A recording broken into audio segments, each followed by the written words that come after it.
एई गत किछि दिन मो ପାଇଁ बहुत कष्टदायक थिला।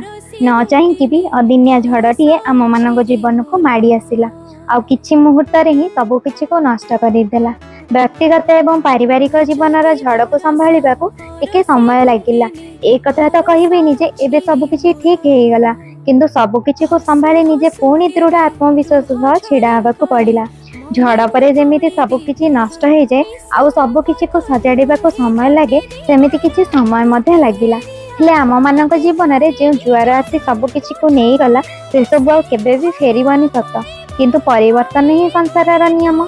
जुआर उठिला परे समुद्र भी शांत हो जाए, सेमिति आमे माने दृढ़तार सहित झड़ को एड़ी पुणी थारे आगु को बढ़िबु आ निजको पुणी थारे आग परी दुनिया रे भिड़ भितर सामिल करनबु। आम भाई भौणी जीवन भी टिके अजब, सबु किछि करि सारला परे भी सबु किछि हरेबार गोटे नियारा प्रतिभा आमर। बस एई कथा को ही मो मार बेसी डर।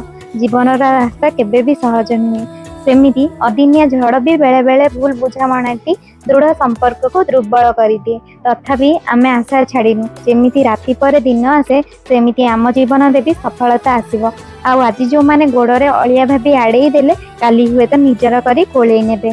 बस पुणी थारे छिड़ा हवा को चेष्टा करूचु, आपण मानक आशीर्वाद भल पाइबा लोड़ुचु। रहिली, नमस्कार।